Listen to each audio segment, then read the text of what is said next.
మహిమ కలుగు గాక. దేవుడిచ్చిన మహాకృపను బట్టి దేవునికి అనేకమైన కోట్లాది వందనాలు చెల్లిస్తూ ఈ రోజు దేవుడు మనతో ఏం మాట్లాడుతున్నారంటే, ఆన్లైన్లో బిడ్డలతోటి, ఆఫ్లైన్లో ఉన్న బిడ్డలతోటి, ఆయన ఆజ్ఞల్లో గైకొనువాడు ఆయన యందు నిలిచి ఉన్నాడు. ఆయన యందు నిలిచి ఉండడం ఇష్టమా, సాతాను నీలో నిలబడడం ఇష్టమా? ఆయనలో మనం నిలిచి ఉన్నప్పుడు దేవుడు ఎలా ఆశీర్వదిస్తాడో మరి అనేక విషయాలు మనం నేర్చుకున్నాము. కాబట్టి ఆయన ఆజ్ఞలను గైకొనివాడు, ఆయన ఆజ్ఞలు గైకుంటేనే ఆయనలో నిలబడతారు. అభిషేకం కావాలి, అభిషేకం కావాలి అని పాటలు పాడతారు, గెంతితే రాదు. కానీ ఎవరి చేతినేసి ప్రార్థన చేసినా రాదు. ఆయన ఆజ్ఞలు గైకున్నప్పుడే ఆయన యందు మనం నిలబడి ఉంటాం అన్నమాట. కాబట్టి ఆయన యందు మనం నిలబడినప్పుడే తండ్రి చిత్తాన్ని నెరవేర్చి దేవుని రాజ్యాన్ని పెరగలం. కాబట్టి దేవుని ఆరాధిద్దాము. వాక్యము దేవుడు వాక్యం ద్వారా మనతో మాట్లాడుతున్నప్పుడు సరి చేసుకున్నప్పుడు లాస్ట్ ప్రార్థనలో చక్కగా దేవుని ఆత్మను పొందుకోగలరు. అనేక మంది ఆ విధంగా పొందుకుంటున్నారు. అనేక మంది అగ్నితో మండించబడుతున్నారు. కాబట్టి అలా అగ్నిలో మండించబడితేనే అంచె దినాల్లో దేవుని రాకడ సూచనలు అనేవి అర్థమవుతాయి. దేవుడు చేసే మన దేశము, గ్రామాలు, కుటుంబాలు అందరూ కూడా కనురెప్ప పాటలోనే, మరి రెప్పపాటలోనే దేవుని రాజ్యంలో పెళ్లి కుమార్తె సంఘంగా సిద్ధపడదా. దేవునికి మహిమ కలుగును గాక.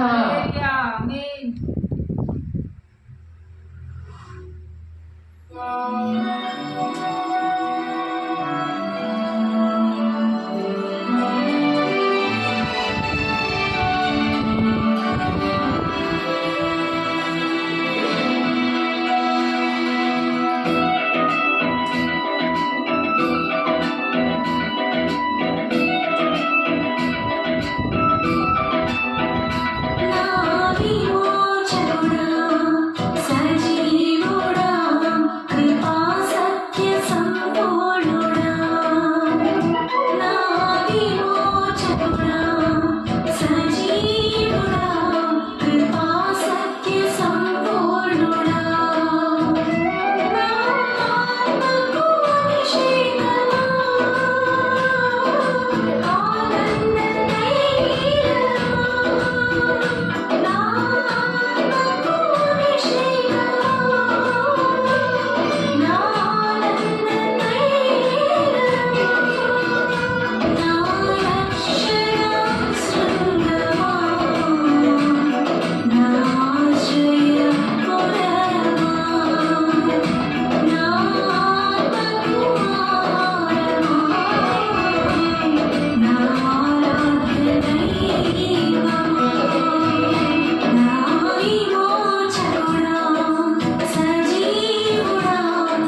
మహిమ కలుగును గాక. ఆమేన్. దేవుడు సజీవుడిగా మన మధ్యన ఉన్నాడు. చాలా మందికి తెలీదు ఆయన చనిపోయి ఉన్నాడు అనుకుంటున్నారు. తిరిగి ఆయన 3వ దినాన్ని లేచారు. ఆయన శిష్యులకి ఏంటి, అక్కడ ఉన్న ప్రజలకి ఏంటి, అందరికీ కూడా చెప్పారు. కాబట్టి 40 రోజులు ఉపవాసం ఉంటున్నారు. ఉపవాసం ఉండి మీలో దేవుడు సజీవుడిగా లేవాలి గాక. ఆమేన్. ఆయన ఆ ఎర్ర సముద్రాన్ని ఎలాగైతే పాయలు చేసి ఇశ్రాయేలు ప్రజల్ని రక్షించి శత్రు సమూహాన్ని ఎలా ముంచివేశాడో, శరీర కార్యాలనే శత్రు సమూహము ప్రతి ఒక్క మనిషిలో కూడా ఏలుబడి చేస్తున్నది.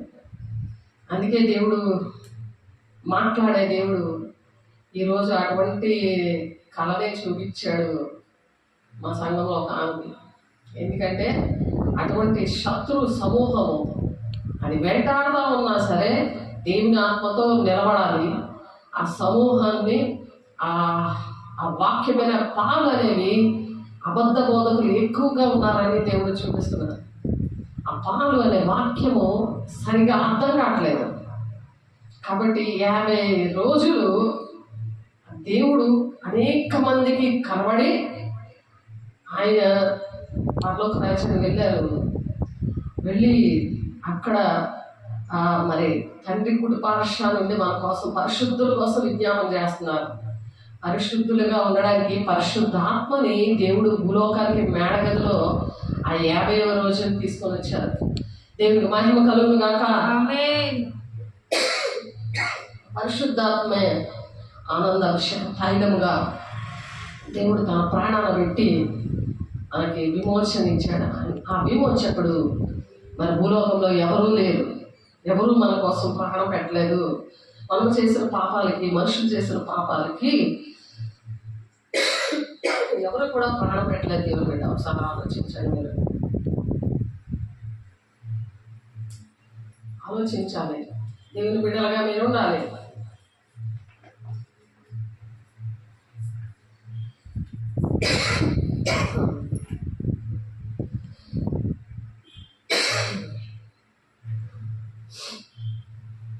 కాబట్టి మనము దేవుని బిడ్డలుగా ఉండాలి అంటే దేవుని అభిషేకం అనేది ఉండాలి. దేవుని అభిషేకము మనకు కావాలంటే దేవుని ఆజ్ఞలు పాటించాలి. చూడండి, దేవుని ఆజ్ఞలు పాటించమని దేవుడు అప్పుడు మనలోకి వస్తాడు. ఆయన వచ్చినప్పుడే పరిశుద్ధాత్మ దేవుడు మనలో ఉండి, ఆయన దేవుడు తండ్రి, కుమార, పరిశుద్ధాత్మ ఈ ముగ్గురు కూడా ఏది చెప్పారో వాక్యము బాగా అర్థమవుతుంది. ఆ వాక్యం అర్థం కాక అనేక మంది నరకాలకు వెళ్ళిపోతున్నారు. దానికి బాధ్యులుగా దేవుడు మనల్ని ఎంచకుండా ఉండాలంటే మనం అనేక మంది కోసం ప్రార్థన చేయాలి, వారికి వాక్యాన్ని ప్రకటించాలి. మత్తయి 28వ అధ్యాయంలో ఉన్నది 18, 19, 20 దేవుడు ఆ మాటలు ప్రకటించారు. అది హోంవర్క్గా ప్రతి ఒక్కరికి ఇచ్చారు. దేవుని బిడ్డలారా, అది చేయకపోతే, ఆ హోంవర్క్ చేయకపోతే బెంచ్ మీద పెట్టి మరి మోకాళ్ళు వేయించి రాళ్ళ మీద వేయించి టీచర్ ఎలా చేస్తుందో ఆగకూడదు. అపవిత్రులు అపవిత్రులుగానే ఉండనేమో, పవిత్రులు పవిత్రులుగానే ఉండనేమో అని చెప్తున్నాడు. వారి వారి క్రియలు చెప్పనా నేను జీవితం సిద్ధపరిచి ఉంచానని మరి ప్రకటన 22వ అధ్యాయంలో చెప్తున్నాడు దేవుడు. కాబట్టి మనము దేవుని ఆజ్ఞలు పాటించాలి. దేవుని బిడ్డలారా, 1 యోహాను 3వ అధ్యాయము, ఆయన ఆజ్ఞలు గైకొన్నవాడు ఆయన యందు నిలిచిండును, ఆయన యందు నిలిచిండును. ఆజ్ఞలు పాటించకపోతే యెహోవా దేవుడు అగ్నితో రాశాడు ఆ ఆజ్ఞలు. రాతి పలకల మీద రాసిన ఆ 10 ఆజ్ఞలే 2 ఆజ్ఞలుగా చేశాడు. మార్కు సువార్తలో ఉంది ఆ మాటలు. కాబట్టి నిర్గమకాండం 23వ వచనం నుండి ఉంటాయి ఆ 10 ఆజ్ఞలు. తప్పుడు బోధన చేస్తున్న వాళ్ళు పాత నిబంధన కొట్టివేయబడింది అంటారు. కానీ నేను ధర్మశాస్త్రం కొట్టివేయడానికి రాలేదు, అది నెరవేర్చడానికే వచ్చాను అంటున్నాడు. దేవుని బిడ్డలారా, దేవునికి మహిమ కలుగును గాక. అది దేవుడు చూపించారు సంఘములో, సంఘానికి చూపించారు. కాబట్టి ఆ వారం కలిగి వేదం కలిగి ఉండాలంటే దేవుని ఆజ్ఞలు పాటించాలి. దేవుని మాటలు అప్పుడు వాక్యము విత్తబడుతుంది. అది వాక్యము ఒంట్లో విత్తబడినప్పుడు మనం దేవుని అభిషేకంతో నింపబడతాం. వాళ్ళలో దేవుని ఆత్మను కుమ్మరిస్తారు. వాళ్ళ కన్నీరు, వేదన, దుఃఖం ఉంటుంది. వాళ్ళు అవి తప్ప ఆ దుఃఖము తగినట్లుగా వాళ్ళు ప్రార్థన చేసుకుంటుంటారు. వాళ్ళు ప్రతిరోజు కూడా నింపబడతా ఉంటారు. పంపు నీళ్ళు అయిపోతే పంపు కొడతారు కదా, పంపు కొడితే అది నిండిన తర్వాత మరి బంద్ చేసేస్తారు కదా. ఆ బంద్ చేసేసి ఆ బాడీలోనే ఆ వాక్యం అనేది అలాగా ఫిల్ చేసుకుంటే, దేవుడు వాక్యమే దేవుడే ఉన్నాడు కాబట్టి ఆ దేవుడిలాగా ప్రతి ఒక్కరిని ఆదుకుంటారు. మొత్తం యోహాను సువార్త 10:35 ఉంటుంది ఆ మాట. కాబట్టి దేవుడు మనము ఏకమయ్యేది దేవుని ఆజ్ఞలు పాటించినప్పుడు. కాబట్టి యోహాను 10:30 అలాగే తండ్రి అయిన దేవుడితో కలిసి ఉండేదే ఆ పరిశుద్ధాత్మ దేవుడు. తండ్రి ఉన్నప్పుడు కుమారుడు, పరిశుద్ధాత్మ దేవుడు కూడా ఉంటాడు. కాబట్టి మనం ఎలా ఉంటున్నాము అనేది ప్రతి ఒక్కరు రోజు చెక్ చేసుకున్న విషయాలు. ఇంట్లో ఏదైనా అయిపోతే వెంటనే రేషన్ తెచ్చేసుకుంటారు, అది మాత్రం ఎవ్వరు చెప్పగలదు.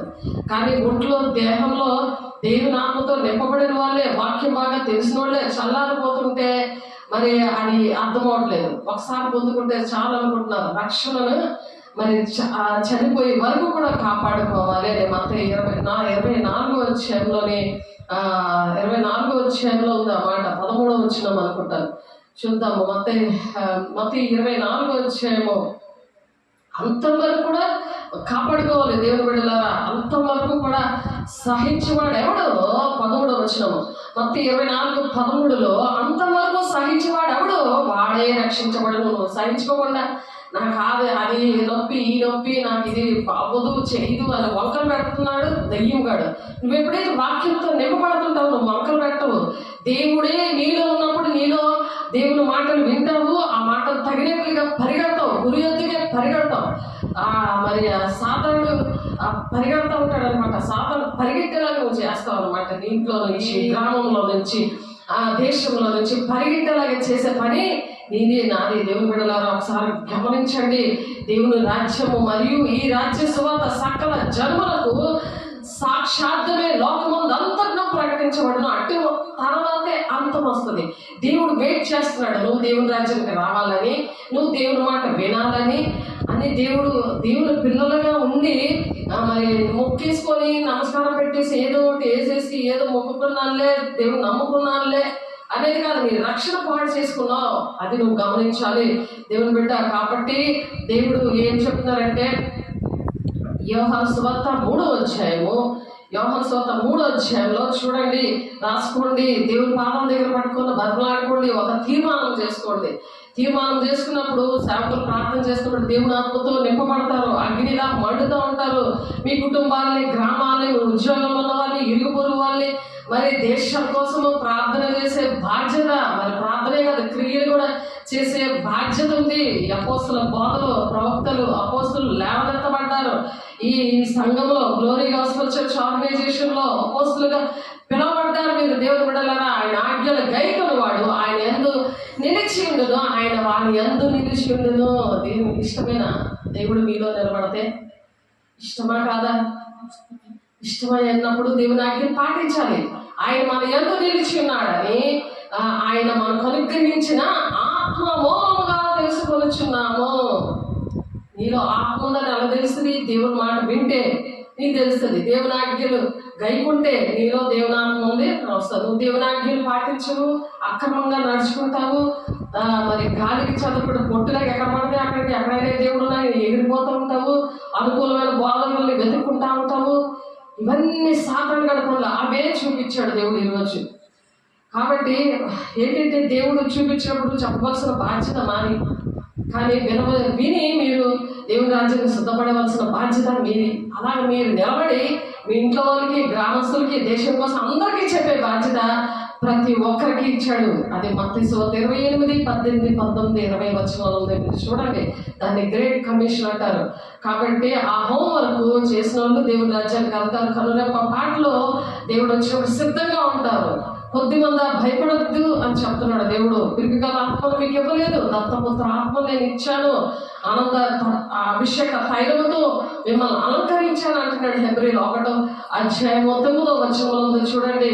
ప్రతి ఒక్క బిడ్డకి నేను బాప్తిసాలు ఇచ్చి మరి అలా దేవుని ఆత్మతో నింపబడ్డారు, ప్రవచనాలు దర్శనాలు చెప్పారు.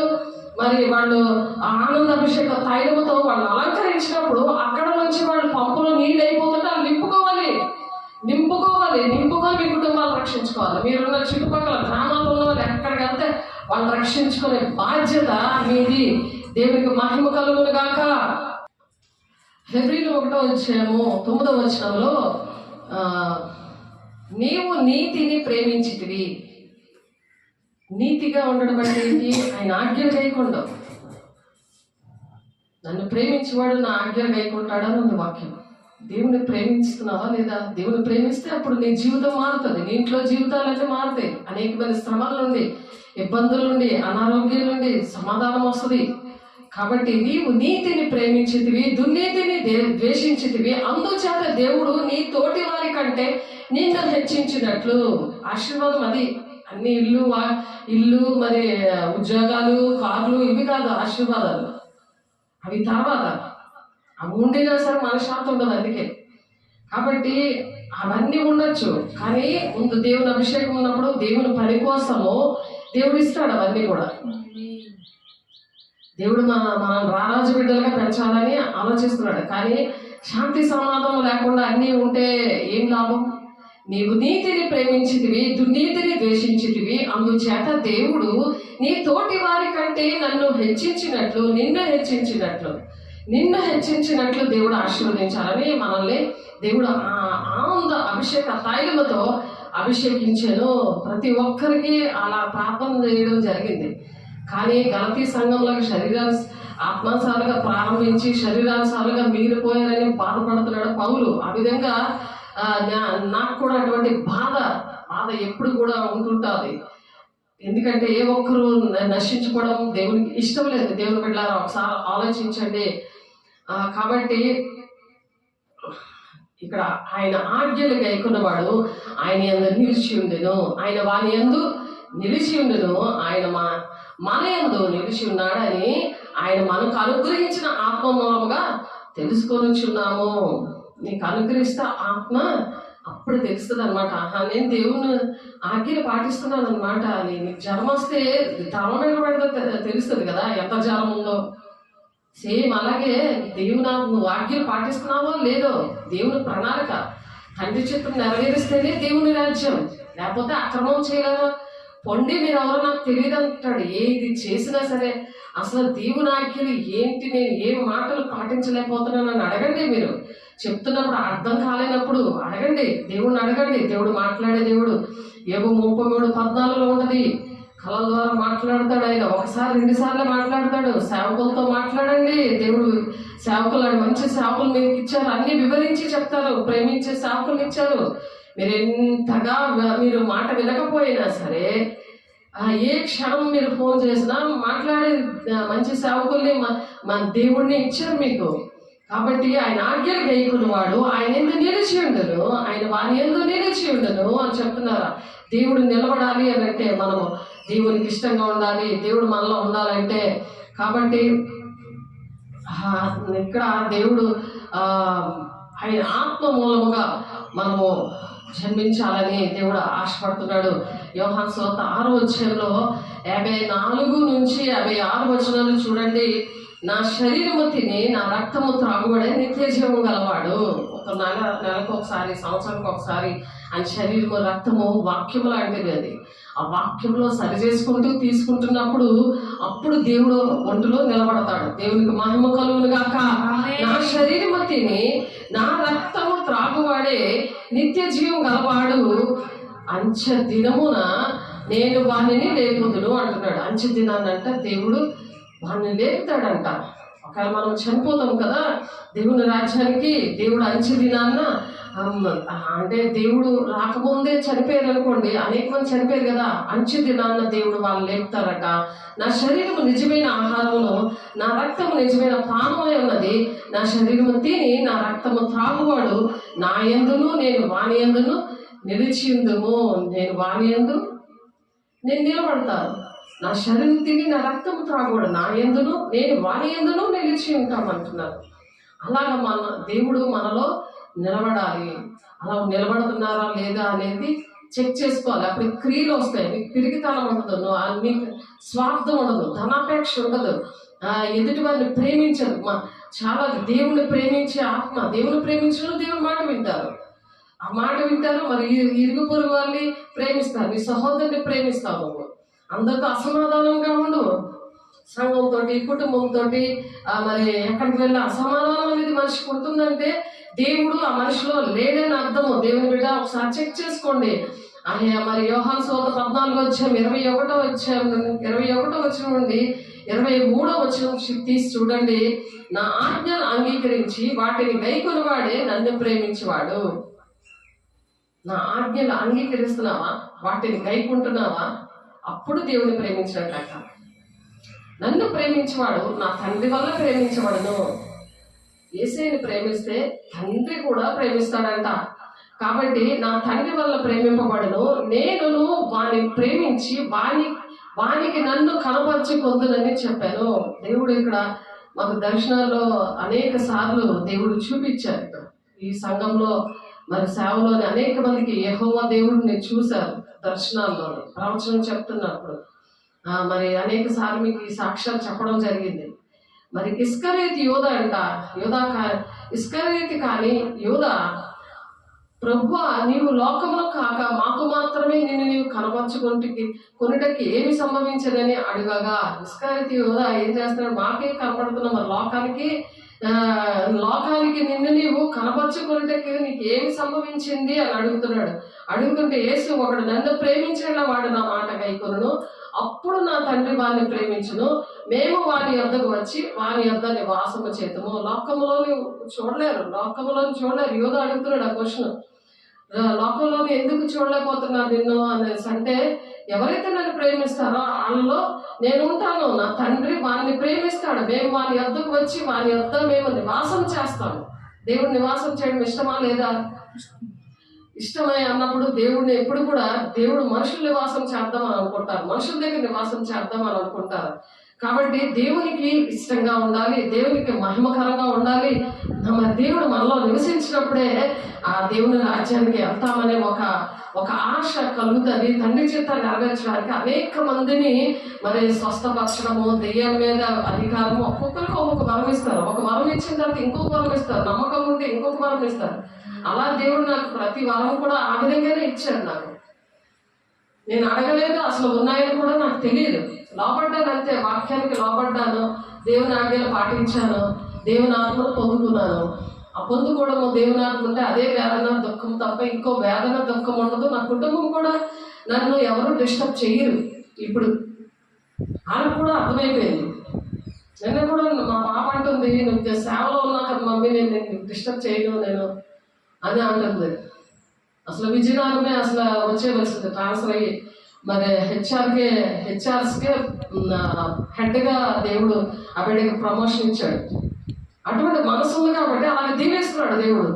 పిల్లల్ని అలాగే దీవిస్తాడు. మనం చేస్తున్న పనులు బట్టి పిల్లల్ని అలాగే దీవిస్తాడు. దేవునికి మహిమ కలుగును గాక.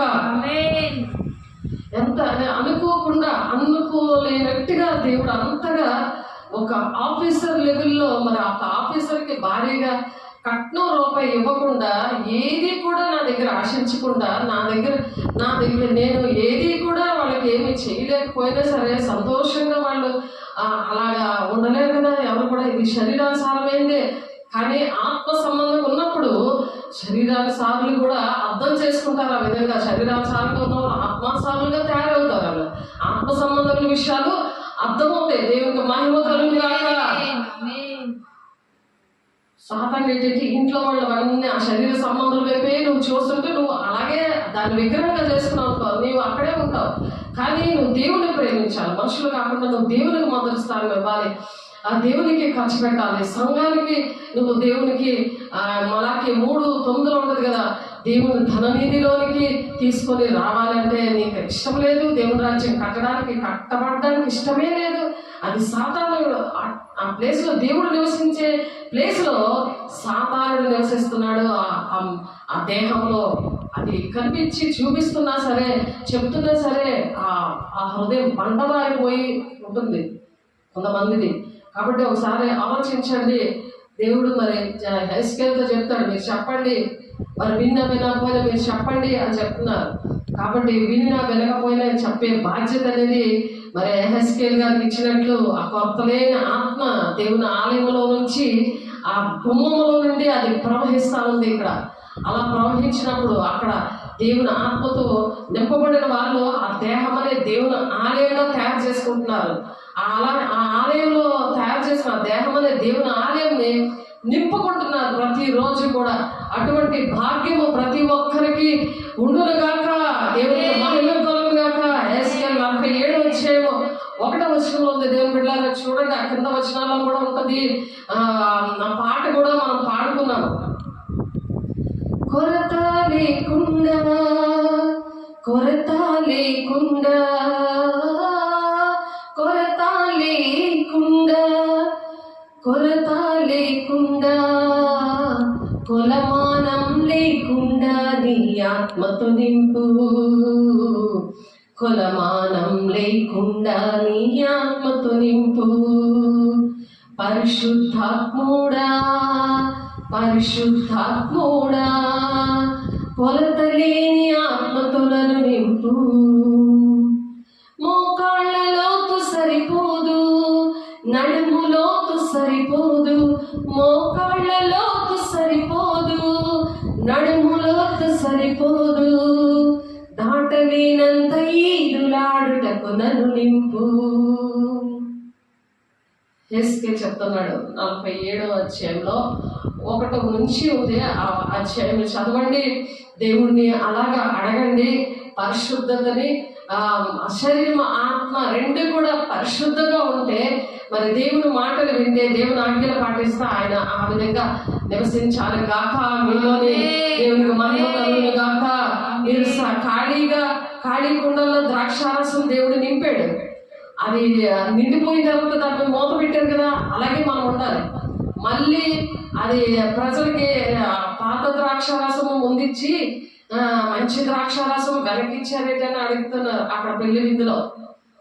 కాబట్టి అటువంటి ద్రాక్షారసంగా ప్రతి దినము కూడా నూతన పరచబడాలి. మన బాహ్య పురుషుడు బలహీనంగా ఉన్న అంతరంగ పురుషుడు అలా దినము నూతన పరచబడాలి గాక. ఆమేన్. ఆ విధంగా మీరు నింపబడుదురు గాక. ఆ విధంగా వాక్యము ప్రకారము నడుచుదురు గాక. దేవునికి మహిమ కలగాలి గాక. పరిశుద్ధాత్ముడు మరి దేవుడు ఈరోజు మరి ఆయన ఆజ్ఞలు గైకున్నవాడట, ఆయన ఎంత నిలిచి ఉంటాడంట. ఆ విధంగా నిలిచి ఉండాలని దేవుడు ఆశపడుతున్నాడు. దేవుని బిడ్డ ఆయన ఆజ్ఞలు గైకున్నవాడంట. ఎలా ఉంటాడు? మీ హృదయములను కలవరపడనీయకుడి. ఏదైనా బాధపడుతున్నారు అనుకుంటా, కలవరం అంతా పోతుంది.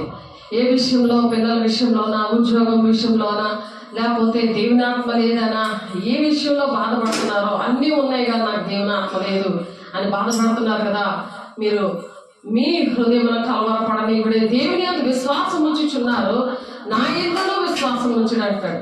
దేవుని యందు మీరు విశ్వాసం వస్తున్నారు కాబట్టి నా యందు మీరు విశ్వాసం ఉంచండి. దేవుని యందు, సేవకుల యందు విశ్వాసం ఉంచాలి. ఆ విశ్వాసం లేకుండా దేవునికి ఇష్టడై ఉండుట అసాధ్యం అని చెప్తున్నారు. కాబట్టి యోహాను సువార్త 15వ అధ్యాయంలో కూడా ద్రాక్షవల్లి నేను, నా యందు మీరును, మీ యందు నా మాటలను నిలిచి ఉండినాడలా మీకేది ఇష్టమో అడగండి. ఆయన యందు మనం నిలబడినట్లయితేనే మీకేది ఇష్టమో అడగండి. ఫస్ట్ పరిశుద్ధాత్మనే అడగాలి. పరిశుద్ధాత్మ వస్తే రాజు నివాడైతే ప్రతిదీ కూడా మనదే అవుతుంది. దేవుడు నాకు అటువంటి అనుభవం ఇచ్చాడు. దేవునికి మహిమ కలుగును గాక. నేను అనుభవంతో చెప్పడానికి దేవుడు కృప చూపించాడు. దేవుని బిడ్డలారా, అది మీకు అనుగ్రహింపబడును. తండ్రి నన్ను ఎలాగ ప్రేమించనో నేను మిమ్మల్ని అలాగ ప్రేమించింది. నా ప్రేమ యందు నిలిచి ఉండుడి. నా ప్రేమ యందు నిలిచి ఉండండి. దేవుని ప్రేమలో ఆ విధంగా నిలబడాలి. ప్రేమ లేనివాడు నావాడు కాదండి. మత్తయి అది అపోస్తులుగా మొదలు కొరింది 13వ అధ్యాయంలో మొత్తం ప్రేమ కోసం శ్రేష్టమైనది ప్రేమే అని చెప్తారు. ఒకసారి ఆలోచించండి. ఆ ప్రేమ లేనివాడు నావాడు కాదు, ఆత్మ లేనివాడు నావాడు కాదు అంటాడు. దేవుని ఆత్మ ఉన్నప్పుడే వాళ్ళు క్షమిస్తారు, ప్రేమిస్తారు. మరి తప్పిపోయిన కుమారుని ఏ విధంగా ప్రేమించారో ఆ విధంగా దేవుడు ప్రేమించడానికి ఇష్టపడుతున్నారు. దేవుని బిడ్డ ఒకసారి ఆలోచించండి. దేవునికి మహిమ కలుగును గాక. నేను ఆ తండ్రి ఆజ్ఞలు గైకొని ఆయన ప్రేమ యందు నిలిచిన ప్రకారం మీరును నా ఆజ్ఞలు గైకొని కొన్ని ఎడల నా ప్రేమ యందు నిలిచి ఉందరు. యేసయ్య తండ్రి చిత్తాన్ని నెరవేర్చి శిలువ మీద అలాగా మరణం చెందాడు. ఆయన మన కోసం ఆయనకి ఎలాగైతే విధేయత చూపించాడో అలాగే సేమ్ అలాగే ప్రాణం అనుకోని డబ్బు అనుకోని ఉంటాడండి. తన ప్రాణాన్ని పోగొట్టుకున్నవాడు దాన్ని దక్కించుకుంటాడట. తన ప్రాణాన్ని దక్కించుకుంటున్నవాడు ఆయన పోగొట్టుకుంటాడట. ఈ వారంలోనే మా ఫ్యామిలీలో మరి మా పెద్దమ్మ కొడుకు చనిపోయాడు. చూడండి, రేపు సాటర్డే అదే కార్యం పెడతారు కదా అది. కానీ ఎంత బాధాకరమో ఒకసారి ఆలోచించండి. తండ్రి చిత్తాన్ని నెరవేర్చడానికి ఉద్యోగాలు చేసుకోవడము, మరి తండ్రి చిత్తం ఏంటో తెలియకుండా నామకార్థంగా బ్రతకడము, ఒక భ్రమలో బ్రతికి మరి దేవుని రాజ్యానికి వెళ్తామని ఒక భ్రమలో ఉండడం, అది చాలా భయంకరమైన పరిస్థితులు. దేవుని బిడ్డలారా, ఆయన మనకు అనుగ్రహించిన ఆత్మ మూలంగా ఇలాగా తెలుసుకుంటామంట. ఆయన ఇవన్నీ కూడా ఆయన మనకు ఆత్మను అనుగ్రహిస్తే ప్రతి విషయాలు కూడా దేవుడు మనకు బయలుపరుస్తుంటాడు. ప్రతి ఒక్కరి కోసం బయలుపరుస్తుంటాడు. మనం ప్రతి ఒక్కరి కోసం కన్నీరుగా చేయడానికి, వారి కోసం ప్రార్థన చేయడానికి, వారికి ఏమైనా చెప్పడానికి దేవుడు కృపనిచ్చి నడిపించును గాక. మహిమ గల దేవునికి వందనాలు, స్తోత్రాలు, మహిమనికి దేవా వందనాలయ్యా. కాబట్టి 28వ విషయంలో కూడా దేవుని ఆత్మ మీలో నివసించినలా మీరు ఆత్మ స్వభావం గలవారే గాని శరీర స్వభావం గలవారు కారు. ఎవడైనా క్రీస్తు ఆత్మ లేనివాడైతే నావాడు కాదు అని చెప్తున్నారు. 9 నుంచి 17 వచనాలు చూడండి. క్రీస్తు మీలో ఉన్న ఎడల మీ శరీరము పాప విషయమే మృతమైనది కానీ మీ ఆత్మ నీతి విషయమే జీవం గలది. మీ ఆత్మ అనుకుంటుందట నీతి విషయం, అంటే నీతి అనుగ్రహించి నీతిని పట్టుకునే నువ్వు నడుస్తావు. అక్రమంగా నువ్వు నడవాలి. దేవుని ఆత్మ ఉంటే లాభం అది. అలా దేవుని రాజ్యానికి అందుకే రారు అని చెప్తున్నారు. ఆత్మ లేనివాడు నావాడు కాదని దేవుడు అక్కడ కన్ఫర్మ్ చేస్తుంటే ఆ విషయం అర్థమవట్లేదు ఎవరికి కూడా. అవే ఈ రోజు చూపించారు. అవి వాక్యం అనే పాలు నరకానికి వెళ్ళిపోతున్నాయి. అవి చూపించారు. అవి పరిగెడుతున్నాయి. అనేకమైన మోకలాగా మరి పరిగెడుతున్నాయి అన్నమాట అవి. కాబట్టి మృతులలో నుండి యేసును లేపిన వారి ఆత్మ మీలో నివసించిన ఎడల, మృతులలో నుండి యేసును లేపిన వారి ఆత్మ మనలో ఉందా? అలాగే మనం పాపము మనలోని చనిపోవాలి. నూతన జీవితం అనేది రావాలి. నూతన జన్మ అనేది రావాలి. అందుకే దేవుడు మృతుల్లో నుండి యేసును లేపిన వారి ఆత్మ మనలో ఉంటారన్నమాట. అందుకు ఆయన చనిపోయాడు. దేవుని బిడ్డలారా, ఎందుకు చనిపోయాడు ఎవరికి అర్థమవుదు. ప్రతి ఒక్కరికి కూడా దేవుని నమ్ముకున్నంత ప్రతి ఒక్క బిడ్డ కూడా చెప్పవలసిన విషయాలు అది. మత్తయి 28వ అధ్యాయంలో కదా, సర్వ లోకానికి వెళ్ళి సర్వ సృష్టికి శుభవార్తను ప్రకటించండి అని. అన్ని దగ్గరికి వెళ్ళి ప్రకటించాలి. ఎందుకంటే యూట్యూబ్, ఫేస్బుక్, మరి స్టేటస్, వాట్సాప్లోనే దేవుడు ప్రకటిస్తున్నాడు. ఈ విధంగా దేవునికి మహిమ కలుగును కాక. అది సాతానికి ఇష్టమే ఉండదు. ఇష్టపడక కుళ్ళికి సస్తా ఉంటుంది అది. కానీ అది మళ్ళీ షేర్ చేయదు, దాన్ని లైక్ చేయదు. అది దేవుడు చూస్తుంటాడు. నేను దేవుడికే ప్రతిదీ అప్పచెప్తాను. ఆ వాక్యం అలాగే నువ్వు సర్వలోకానికి పంపిస్తున్నావు అనుకో, దేవుడి ఆత్మ నీ ఒంట్లోకి వస్తుంది. నువ్వు దేవుడికి ఇష్టమైన పనులు చేస్తుంటే నీ నోట్లోంచి రాకపోయినా కనీసం ఆ మాటలు ఇంకొకరు ప్రకటించలేకపోయినా నీ సహోదరులకి, నీ కుటుంబంలో వాళ్ళకి, నీ గ్రామంలో వాళ్ళకి, నువ్వు ఉద్యోగంలో చేస్తున్న వాళ్ళకి ఆ వార్తను పంపించు. దేవుని అట్టి కృప నీకు దయచేది కాక. దేవుని బిడ్డలారా, దేవునికి మహిమ కలుగును గాక. మృతుల్లో నుండి యేసును లేపిన వాడిని ఆత్మ మీలో నివసించిన కదా, మృతుల్లో నుండి క్రీస్తు యేసును లేపినవాడు చావులకులోనే మీ శరీరములను కూడా మీలో నివసించుచున్న తన ఆత్మ ద్వారా జీవిస్తాడంట. అలాగా మృతుల్లో మీ శరీరములు కూడా మీలో నివసించిన తన ఆత్మ ద్వారా దేవుడు మనకి జీవమిస్తాడు. జీవిస్తున్నావు కానీ మృతుడుగా అన్నట్టు ప్రతి వారికి పనికొచ్చేటట్టు ఉంటావు అనమాట. ఏ విషయంలోనూ నేనున్నాను అని అంటావు. 24 గంటల్లో నేనున్నాను, నాకు ఫోన్ చేయి అని చెప్పగలుగుతావు. అంత ధైర్యంగా ఏ విషయంలో నేను నన్ను భయపడతానని చెప్తావు. దేవుని బిడ్డలు ఎంతోమంది ఆకలితో అలవడిస్తున్నారు, వేదంలోనే దుఃఖంతో, మరి పేదరికంలోని అన్ని ఉండి కూడా మనశ్శాంతి లేక అనేక మంది ఉన్నారు. దేవుని బిడ్డలారా, నీకు ఎవరు కనిపిస్తారో, దేవుడు ఎవరిని నీతో మాట్లాడడానికి, ఎవరిని నీకు సహాయం చేస్తారో, ఎవరిని నీ ముందు నిలబెడతాడో, ఎవరిని నువ్వు కలుసుకుంటావో అది దేవుని దగ్గర సిద్ధపాటు చేసుకొని ఉన్నప్పుడు దేవుడు నేను వాడుకోవడానికి ఇష్టపడుతున్నాడు. దేవుని మహిమతో నింపబడి అటువంటి పనులు చేయాలి. దేవుని బిడ్డలారా, దేవునితో మరి అటువంటి వాక్యాలు మీరు నింపబడినప్పుడు అది నువ్వు నోరు తెచ్చినప్పుడు కొరత లేని ఆత్మతో నింపబడితే యోహాను 3:34 ఉంది. వారు ఆ విధంగా చూడండి ఒకసారి, కొరత లేని ఆత్మ కోసం అక్కడ ఉంది. ఒకసారి చూడండి, వారు దేవుని మాటలే పలుకుతారట, ఇంకో మాటలు రావు వాళ్ళకి రావు. దేవుడు పిల్లలకి దేవుని మాటలు వస్తాయి, దేవుని ఆత్మ పొందుకున్న వాళ్ళకి అటువంటి మాటలు వస్తాయి, ఇంకొక మాటలు రావు, శరీర సంబంధమైన మాటలే రావు వాళ్ళకి. ఏదైనా దేవుడు తాను పంపిన వారికి నేను పంపించాడా లేదా? దేవుడు ఇక్కడ భూలోకానికి తండ్రి అయిన దేవుడు ఏ విధంగా కుమారుని పంపించాడో అలాగే అటువంటి ఆత్మ మనలో కూడా పెట్టాడు కదా. పెట్టినప్పుడు దేవుడు మనలో కూడా పంపించాడు సర్వలోకానికి వెళ్ళి సువార్త ప్రకటించమని. కాబట్టి ఏదైనా దేవుడు తాను పంపిన వారికి కొరత లేకుండా ఆత్మను అనుగ్రహించను కనుక ఆయన దేవుని మాటలే పలుకునే. మన నోట్లోంచి దేవుడి మాటలు వస్తున్నాయా, ఏ మాటలు వస్తున్నాయి, దాన్ని బట్టే నీలో దేవుని ఆత్మ కొరత లేకుండా ఉందో ఎలా ఉందో నీకు అర్థమవుతుంది. భయపడిపోయి పిరిగ్గల ఆత్మని నీ స్వార్థంతో గబగబ నీ పనులు చేసుకొని గబగబ నీ రాజ్యం కట్టేసుకొని కాదా ఇక్కడే భూలోకంలో ఉండిపోతాయి. నువ్వు ఇక్కడ ఏది చేసినా, ఎంత డబ్బు ఖర్చు పెట్టినా, నువ్వు ఎన్ని కార్యాలు చేసినా అవన్నీ వ్యర్థమే. కానీ దేవుని ఆత్మలని నువ్వు రక్షించాలనుకో, దేవుని బిడ్డల్ని దేవుని రాజ్యాన్ని నడిపించాలనుకో, ఆకాశంలో నక్షత్రాల్లో ప్రకాశిస్తారని ఉంది. నక్షత్రాలుగా మనం అందరూ కూడా ప్రకాశించడము గాక. నక్షత్రాలుగా బుద్ధి గలవారట అనేక మంది దేవుని మార్గంలోనికి తిప్పుతారట, మార్గంలో నడిపిస్తారట. బుద్ధిమంతులుగా ఉండడానికి దేవుని ఆత్మ అవసరము. దానికన్నా దేవుని ఆజ్ఞలు పాటించినప్పుడు, వాక్యం ఒంటిలో ఉన్నప్పుడు దేవుని ఆత్మ వస్తుంది. అందరినీ క్షమించినప్పుడు, తనని క్షమించమని నువ్వు అడిగినప్పుడే వస్తుంది. ఒక హోల్ నైట్లో ఒక పాస్టర్ గారు హోల్ నైట్ లోని ఆయన వైజాగ్లో లోగోస్ చర్చ్కి వచ్చారు. ఆయన హోల్ నైట్ ప్రేయర్లో మేము ఉంటే ఆయన చెప్పిన విషయాలు ఇవి. ఎంత దేవుని ఆత్మగా అడిగినా సరే దేవుడు ఇవ్వలేదు. ఒక ఆయన గుర్తు చేశాడట, ఒక ఆయన 3 రోజులు ఆయన చెమట పట్టేసి ఆ షర్ట్ తడిసిపోయి ఎదురుగుండా అందరూ పొందుకుంటున్నారు కానీ అతను పొందుకోలేదట. ఆఖరికి ఆయన ఒకరికి క్షమాపణ చెప్పగానే అప్పుడు దేవుని ఆత్మ పొందుకున్నారు అతను. అంత ప్రాక్టికల్గా చెప్తున్నాడు దేవుడు. అందుకే నేను క్షమిస్తే దేవుడు మనం ఒకళ్ళు క్షమించినప్పుడు మనల్ని దేవుడు క్షమిస్తాడని పరలోకం ప్రార్థనలో ఉండేది. పరలోక ప్రార్థనలో కూడా ఉంది ఆ మాట. కాబట్టి క్షమించాలి, ప్రేమించాలి. ప్రతి ఒక్కరిని కూడా దేవుడు క్షమించాడు కదా, మనం క్షమించే కదా ఆయన ప్రాణం పెట్టాడు, మనకి పాప క్షమాపణ ఇచ్చాడు. దేవుడు మనలో ఉంటే అటువంటి ప్రేమ ప్రతి ఒక్కరికి వచ్చునుగాక, దేవునికి మహిమ కలుగుగాక. కాబట్టి తండ్రి కుమారుని ప్రేమించుచున్నాడు కనుక ఆయన చేతికి సమస్తము అప్పగించున్నాడు. కాబట్టి కుమారుని యందు విశ్వాసం ఉంచేవాడే నిత్య జీవం గలవాడు. కుమారుని యందు విశ్వాసం ఉంచేవాడే నిత్య జీవం గలవాడు. నీకు విశ్వాసం ఉందా దేవుని రాజ్యానికి వెళ్తానని, నువ్వు బాగుపడతావని, నీ పిల్లలు బాగుపడతారని, నీ కుటుంబం బాగుపడుతుందని నీకు విశ్వాసం ఉందా? విశ్వాసం లేకుండా దేవునికి ఇష్టడే ఉంటే అసాధ్యము.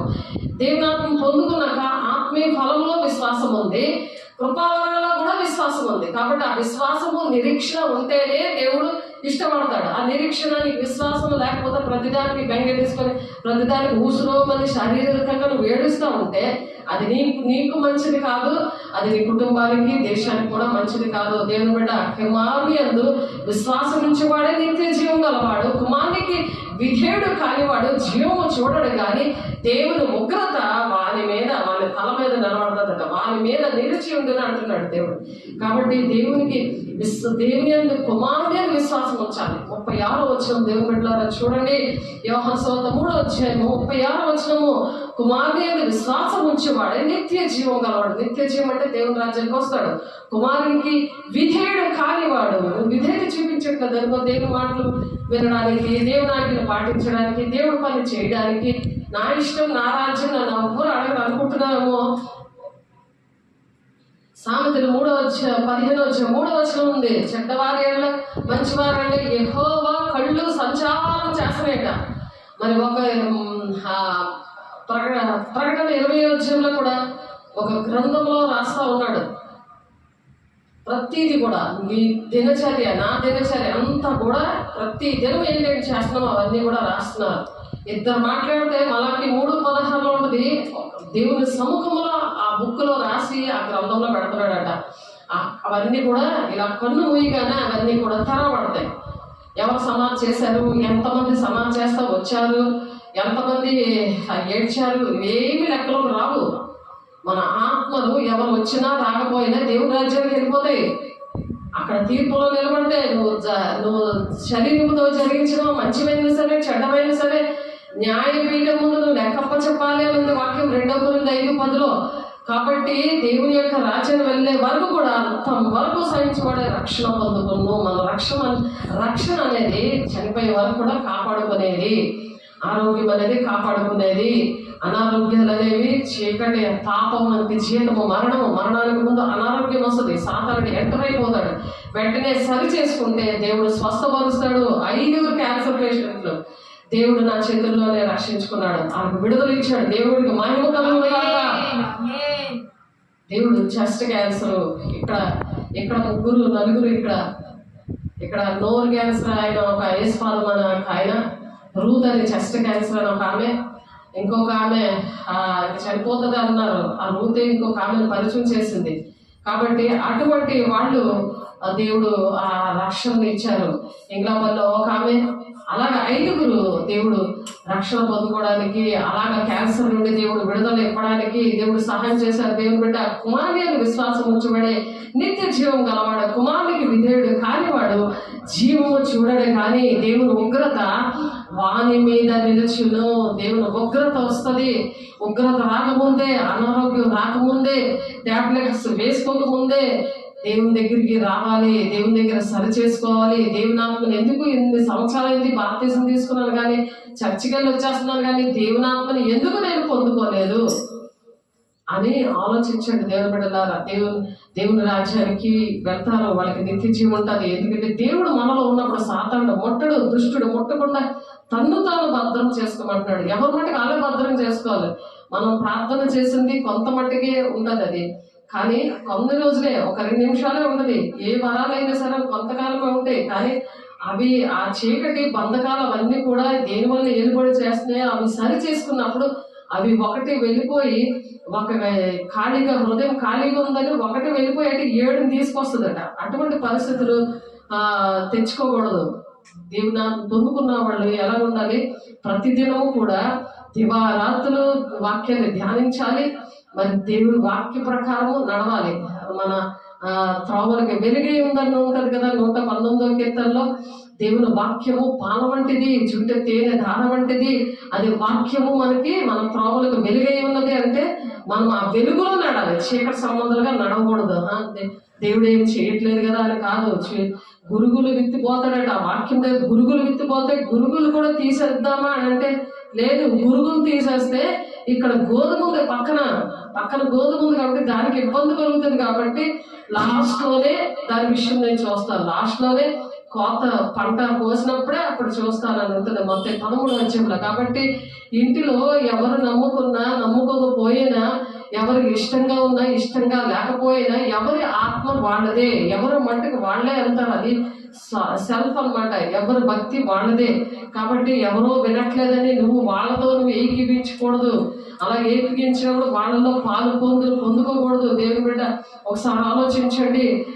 మా ఇంట్లో వాళ్ళు వినరండి, మా వాళ్ళు నాకు ఏకీపించరండి అనేది కాదు. ఇది భక్తి అది కాదు. కళ్ళు మూసిన తర్వాత అక్కడ ఉండే స్టార్ట్ అవుతుంది.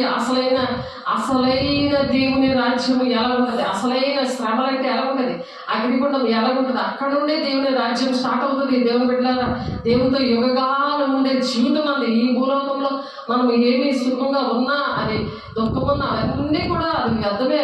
అవి ఏమి ఉన్నా సరే వ్యర్థమే. కానీ యుగకాలు దేవునితో ఉండేది నిత్య నరకాగ్ని అనేది. ఈ రెండిట్లో ఏది సెలెక్ట్ చేసుకుంటామో అది ఇక్కడ ఎన్ని శ్రమలు వచ్చినా సరే దేవునితో మనం నిలబడగలం. ఆ శ్రమలు కూడా తట్టుకునే శక్తి అభిషేకంలోనే ఉంటుంది, దేవుని శక్తిలోనే ఉంటుంది. దేవుని బిడ్డ, దేవుడు నాకు ప్రాక్టికల్గా నాకు నేర్పించాడు. మరి అరుణరాజు గారు మరి ఒక ప్రవక్త, ఆయన ప్రవచించారు నా విషయంలో, మహాశ్రమలు కూడా వచ్చావమ్మా అని చెప్పి. అదే ప్రవచనము మీకు చెప్పాను నేను. వరప్రసాద్ గారు ఒక 10-15 సంవత్సరాలు తర్వాత వచ్చాడు ఆయన విజయనగరము. మరి ఒక 1000 మంది పాస్టర్స్ మధ్యలో నా కోసం ప్రవచించి అదే మాట చెప్పారు, అవే మాటలు చెప్పారు. నువ్వు బలంగా వాడబడతావమ్మా అనేసి, నీ అగ్నితో నింపబడి నువ్వు బలంగా వాడబడతావు ఒక ప్రవక్తగా అని చెప్పి, అపోస్తలు బోధలో నువ్వు వెతుకుతావు, ఆ విధంగా నువ్వు పెంచుతావు నీ పిల్లలు, ఆ విధంగా మాట్లాడారు. సిన్స్ ఇక్కడ కంటోన్మెంట్ చర్చి కింద కూడా, కిందలోని భాషలు కోసమే అది ఒక సెమినార్ జరిగింది. అక్కడ కూడా ఆ పాస్టర్ గారు అలాగే అన్నారు, పాస్టర్ గారు అక్కడ నేను చాలా బలంగా భాషలతో నింపబడ్డాను. ఆవిడ నాకు కౌగిలించుకున్నప్పుడు ఆ పాస్టర్ గారు నేను భాషలతో మాట్లాడుతున్నప్పుడు చాలా బలంగా దేవుడు నన్ను నింపాడు. దాన్ని బట్టి నేను ఇంకా బలంగా సేవ చేయడానికి, ఈ శ్రమలు గుండా నేను వెళ్ళడానికి, అవి ఏమీ కాదని ఆఫ్టర్గా వాటిని తొక్కుకుంటూ వెళ్ళడానికి దేవుడు సహాయం చేశాడు. అట్టి కృప మీకు కూడా దయచేయను గాక. ఆమేన్, ఆమేన్. దేవుడు ఎందుకంటే సాక్షి ఇస్తాడు, అది భూమి గంతముల వరకు నువ్వు సాక్షిగా ఉండమని చెప్తున్నాడు. దేవుని బిడ్డకి ఎన్ని సాక్ష్యాలు ఇచ్చాడో అది నువ్వు కొంచెం కింద పెడుతున్నావా, పరిశుద్ధాత్మ దేవుడు నీ మీదకి వచ్చినప్పుడు శక్తివంతులు అవుతారు. యోదయ సమరయ దేశంలో అంతటా మీరు సాక్షులుగా ఉంటారని చెప్తున్నాడు. ఎందుకు మనకు సాక్ష్యం ఇస్తాడంటే, అర్హత లేకపోయినా అనేక మందిని వెలిగించడానికి, దేవుని బిడ్డలారా అనేక మంది వెలిగించబడాలి గాక. కాబట్టి దేవుడు ఇక్కడ మనతో ఏం మాట్లాడుతున్నారు, ఆయన ఆజ్ఞలు గైకొన్నవాడు, ఆయన యందు నిలిచి ఉండును, ఆయన యందు మనం నిలబడితేనే దేవుని బిడ్డలారా ఏదైనా సాధించగలం. ఆయనకు అసాధ్యమైనది ఏదీ లేదు, అసాధ్యమైనది లేదు. నన్ను బలపరచువాడు నాలో ఉండగా అసాధ్యమైనది లేదు. నన్ను బలపరచువాడు నాలో ఉండగా ఊహించలేని ఆశ్చర్య క్రియలు నా దేవుడు నన్ను నడిపించును. సాధ్యమే అన్ని సాధ్యమే నా యేసు నాతో ఉండగా. కాబట్టి దేవుడు మనలో సాధ్యపరిచేది, అసాధ్యమైనది ఏమి ఉండదు అనమాట. కాబట్టి అన్ని సాధ్యపరిచే దేవుడితో మనం ఉండాలని దేవుడు ఆశపడుతున్నాడు. దేవుని బిడ్డ ఒకసారి ఆలోచించండి, దేవునికి ఇష్టంగా బ్రతికినప్పుడు దేవుడు మీ దేహం ఎలా ఉంటుందంట, దేవుని ఆలయం వల్ల మీకు అనుగ్రహింపబడి మీలో ఉన్న పరిశుద్ధాత్మకు ఆలయమే ఉన్నదని మీరు ఎరుగరా. మీరు మీ సొత్తు కాదు, దేవుని సొత్తు. మనము ఎందుకు దేవుని సొత్తు ఏమో, ఆయన రక్తం ఇచ్చి కొన్నాడు. ప్రకటన 3:5-9-10 వచనాలు ఉంటుంది. నానా భాషల్లో మాట్లాడుతున్న వాళ్ళని, నానా దేశాల్లో ఉన్న వాళ్ళని ఆయన రక్తం ఇచ్చి కొన్నాడు. దేవుని బిడ్డ, దాని భక్తకులం భేదం లేదు. ప్రేమ, దేవుని ప్రేమ అలాగా కొన్నాడు. కాబట్టి మనుషులు పెట్టుకున్నవి కల్పించిన పద్ధతులు అవే దైవోపదేశాలని మీరు వ్యర్థంగా నన్ను ఆరాధిస్తున్నారు, మీ పెదవులు కనపరుస్తున్నాయి కానీ మీ హృదయం నాకు చాలా దూరంగా ఉంది అంటున్నాడు. మార్కు 7వ అధ్యాయంలోని మత్తయి 15వ అధ్యాయంలో ఉంటుంది. దేవుని బిడ్డలారా అలా ఉండమని ఒక తీర్మానం చేసుకోండి. మొదటి కొరింథీ 6:19లో నీ దేహము దేవుని వల్ల మీకు అనుగ్రహించబడింది, మీలో ఉన్న పరిశుద్ధాత్మక ఆలయమైనదని మీరు ఎరుగరా అని చెప్తున్నాడు. కాబట్టి మన దేహము దేవుని ఆలయంగా ఉందా లేదా అని చెక్ చేసుకోవాలి. దేవుని మాటలు ప్రతిదీ వింటున్నారా లేదా అని చెక్ చేసుకోవాలి దేవుని బిడ్డ. అలాగే 2వ కొరింథీ 6వ అధ్యాయం 16వ వచనంలో దేవుని ఆలయములకు విగ్రహంలో ఏమి పొందిగా దేని విగ్రహంగా చేసుకున్నావు, అప్పుడు దేవుని ఆలయముగా నీ దేహము ఉండదు. మనము జీవం వల్ల దేవుని ఆలయమే ఉన్నాము. అందుకు దేవుడు ఇలాగ సెలవిచ్చున్నాడు, నేను వారిలో నివసించి సంచరింతును, నేను వారి దేవుడిని ఎందును, వారు నా ప్రజల ఎందురు.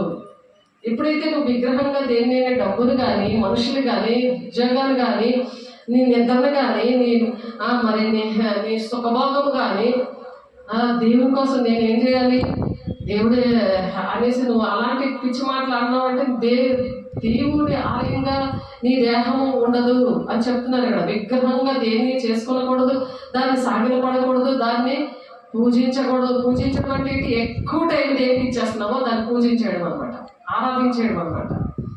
దేవుని తప్ప ఎక్కువ టైం దేనికి ఇవ్వకూడదు. దేవుని ప్రార్థన చేసుకున్న టైం లేదు అని అంటే నీలో దేవుని ఆలయంగా ఉండదు. దెయ్యానికి ఆలయంగా ఉంటుంది. దేవుని బిడ్డ ఒకసారి ఆలోచించండి, ఏది ఆలయంగా ఉంటే మంచిది, ఎవరు మీ ఒంట్లో ఉంటే మంచిది ఆలోచించండి. దేవుని బిడ్డలారా, మాత్రం వేసేసుకొని నేను బాగా ఉన్నానని కాదు. దేవుడు ఆరోగ్యం ఇచ్చాడు, బలం ఇచ్చాడు, యవనం ఇచ్చాడు అని అంటే యవన కాలమందు దేవుని కాడి పోయితే మేలు కాలము. ఫస్ట్ నీతిని రాజ్యం వెతుకు, నీ పరలోకం తెలుసు, నీకు ఏది కావాలో. నీ మాట వినట్లేదా ఎవరైనా? నువ్వు మాట విను దేవుని మాట, అప్పుడు వాళ్ళందరూ కరెక్ట్ అయిపోతారు. దేవుని అట్టి కృప దయచేయును గాక. కాబట్టి అది దేవుడి మాట మనం విన్నప్పుడు మన వెలుగు వాళ్ళ మీద ప్రకాశింపచేస్తాడు. నువ్వు దేవుని ఆలయంగా ఉన్నప్పుడు ఆలయం ఎక్కడ నిలబడితే అక్కడ రక్షణ వస్తుంది. ఆ పరిశుద్ధమైన ఆలయంకి వచ్చినప్పుడు దేవుడు ఆ ఆలయం గుండా ఉబ్బుకుతున్నాయి నీళ్లు, జీవజల నదులు ప్రవహిస్తాయి మన ఒంట్లోంచి, దేహం అనే దేవుని ఆలయంలోంచి. ఎస్కేల్ 47:1 ఉంది ఆ మాట. ఆ వాక్యమంతా ఒకసారి చదవండి. కొత్తలేని ఆత్మతో నింపుతాడు దేవుడు. కాబట్టి 2 తిమోతి గలతీయుల 5:1-14 కూడా నీకు అప్పగింపబడిన ఆ మంచి పదార్థం మనలో నివసించు పరిశుద్ధాత్మ వలన కాపాడము అంటున్నాడు. ఈ మంచి పదార్థాలని, వాక్యాన్ని మనలోని పరిశుద్ధాత్మ వలన కాపాడుతూ ఉంటాడు. పరిశుద్ధాత్మ దేవుడు ఏం చేస్తాడంటే ఆ వాక్యము దుష్టుడు ఎత్తిపోకుండా అలా కాపాడుతూ ఉంటాడు. లేకపోతే గురుగులు సాతానుడు నువ్వు ఇలా విత్తగానే వెంటనే ఎత్తిపోతాడు. అందుకే వాక్యం గుర్తుండదు. నువ్వు సరి చేసుకోవు, ఎడతెక్క బలారాధన తీసుకోవు, సహవాసంలో ఉండవు, బలారాధనలో ఉండవు. మరి ప్రార్థన సహవాసం రొట్టించుంది, అది ఎడతెక్క ఉండకపోతే వాక్యం ఎత్తబడదు. అపోస్తుల బోధలో దేవుడు మొదట స్థాపించిన సంఘము అపోస్తుల బోధ మేడగది అనుభవం దేవుడు ఇచ్చారు. దేవుని బిడ్డలారా, అందుని బట్టి దేవునికి మహిమ కలుగును గాక. కాబట్టి నీకు అప్పగింపబడిన ఆ మంచి పదార్థములు 2 తిమోతికి రాసిన పత్రిక 1:14 ఉంది ఆ మాట. కాబట్టి మనము దత్తపుత్రులు కావాలని ధర్మశాస్త్రముకు లోబడి ఉన్న వారిని విమోచించుటకై ధర్మశాస్త్రముకు లోబడిన వాడాయను. యేసయ్య ధర్మశాస్త్రానికి లోబడ్డాడు. నువ్వు లోబడవా? దేవుని బిడ్డ ఒకసారి ఆలోచించు. ధర్మశాస్త్రం కొట్టివేయబడిందని దొంగ బోధలు, అబద్ధ బోధనలు వింటావా? ధర్మశాస్త్రం ఏ విషయంలో కొట్టివేయబడింది? పండుగలు, అమావాస్యలు, ఆ విషయంలోనే ఆనాడు రోమ ప్రభుత్వము అది కొట్టివేయబడింది. అంతే. బలులు, దేవుడు బలైపోయాడు కాబట్టి బలులు, అర్పణ అనేది దేవునికి ఇవ్వాలి. కానీ బలులు అనేవి మన హృదయమే దేవునికి ఇష్టమైన బలి. నీ హృదయంలో దేవుని ప్రతిష్ఠించుకోవాలి. అదే దేవునికి ఇష్టమైన బలి. విరిగి నలిగిన హృదయమే ఇష్టమైన బలి అంటున్నాడు. అటువంటి హృదయం ఉందా? ఎవరిని బలి ఇవ్వక్కర్లేదు, ఏ పౌరాన్ని దేన్ని బలి ఇవ్వక్కర్లేదు. కాబట్టి ఆయన మనతో సూటిగా మాట్లాడే అనుభవం ఎప్పుడు వచ్చింది? ఆయన రక్తం ద్వారా. ఆయన చనిపోయినప్పుడు అందుకే తెర, ఆలయం యొక్క యెరూషలేము మందిరం యొక్క తెర అడ్డంగా చిరిగిపోయింది. కారణం అదే. పరిశుద్ధ స్థలము, అతి పరిశుద్ధ స్థలము దగ్గర అక్కడ అతి పరిశుద్ధ స్థలము అనేది దేవునితో మాట్లాడే, యాజకులతో మాట్లాడే పరిస్థితులు ఉన్నాయి. లేకపోతే సంవత్సరానికి ఒకసారి అన్నీ జరిగేవి. యాజకుడు కూడా ముట్టకూడదు. అలా ఉంది. వాళ్ళకి ఇలా తాడు కట్టేసి ఆ తాడు నుండి లాగి తీయాలి. వాళ్ళు అర్హత లేకుండా వెళ్తే వాళ్ళు చనిపోయిపోదు. అటువంటి పరిస్థితులన్నీ కూడా దేవుడు క్షమించడం, ఆ కృపకాలంలో నువ్వు ఏ తప్పు చేసినా క్షమించి ప్రేమించి ఆయన ఎంత అవకాశం ఇస్తున్నాడంటే, ఆయన ఎంతగా ప్రేమిస్తున్నాడు. ఆయన అలా ప్రాణం పెట్టినట్టుగా ప్రేమించాడు. ఒకసారి ఆలోచించండి. ఆయన ఏం చేశారు? పుత్రులము కావాలని ధర్మశాస్త్రంకి లోబడి ఉన్నవారిని విమోచించడు. విమోచించడానికి మనం పాట పాడుకున్నాం కదా, అలా విమోచించాడు ఆయన రక్తం ద్వారా. ఆయన కూడా ధర్మశాస్త్రం లోబడిన వాడు ఆయనను. మరియు మీరు కుమారులే ఉన్నందున నాయన తండ్రిని మొరపెట్టి తన కుమారుని ఆత్మను దేవుడు మన హృదయంలోనికి పంపించాడు. తండ్రి దేవ అని అంటుంటాం. అందుకనే ఆ ఆత్మ మన హృదయంలో పంపించాడు. అది పని చేయాలి, ఎప్పుడు కూడా పని చేయాలి. అది దాన్ని వాడాలి. దేవుని ఆత్మతో నింపబడే ప్రతి ఒక్కరికి కూడా మరి కొన్ని మాటలు చెప్పాలి, స్వస్థపరచాలి, దెయ్యాలు వెళ్ళగొట్టాలి. ఏ వరము దేవుడు ఇచ్చాడో ప్రార్థన వరం ఇస్తారు, ప్రార్థన చేయాలి. ఏ వరం ద్వారా నీకు దేవుడు ఇచ్చారో ఆ పనులు చేయాలి. దేవుడు పని ఏది అప్పచెప్పారో. కాబట్టి గలతీ 4:5-6 వచనాల్లో ఈ మాటలు ఉన్నాయి. కాబట్టి అలాంటి పనులు చేస్తాను ప్రభా అని దేవుని దగ్గర తీర్మానం చేసుకుందాము. ప్రతి ఒక్కరు కూడా దేవుడి యొక్క ప్రతి మాటలు కూడా దేవా ఈ విధంగా నేను ఉంటానయ్యా, తండ్రి చెప్తాను ఆ విధంగా నెరవేరుస్తానయ్యా అని తీర్మానం చేసుకుందరుగాక. మీరు ఆయన నిలిచిన వాడనని చెప్పుకునేవాడు ఆయన ఎలాగో నడుచుకునో అలాగే తాను నడుచుకుని బద్ధుడై ఉన్నాడు. మనం ఆయన ఉన్నామని దీనివల్ల తెలుసుకొనిచున్నాము. ఆయన ఎలా నడుస్తున్నాడో, క్రీస్తు కలిగిన సంపూర్ణత కలవారు మగ వరకు మీరు అన్ని విషయంలో ఎదగండి అని చెప్తున్నారు కదా. మనం ఎఫెసీ 4 ఉంటుంది, 12-13 వచనాల్లోనే. ఇక్కడ 1 యోహాను 2:6లో 2:6 వచనంలో ఆయన ఎందుకు నిలిచిన వాడనని చెప్పుకునేవాడు ఆయన ఎలాగ నడుచుకునో అలాగూ తాను నడుచుకుని బద్ధుడై ఉన్నాడు. మనం ఆయన ఎందున్నామని దీనివల్ల తెలుసుకొనిచున్నాము. ఆయన ఎందున్నామని దీనివల్ల నీకు తెలుస్తుంది నిజంగా ఆయన అడుగుజాడలో నడుస్తున్నావా, వాక్యం ప్రకారం. వాక్యమే దేవుడు కదా, వాక్యం ఎలా ఉందో అలా నడుస్తున్నావు లేదా అటువంటి బోధనల దగ్గర ఉంటున్నావా, ఎక్కడెక్కడ తిరుగుతున్నావు అబద్ధ బోధనల దగ్గర.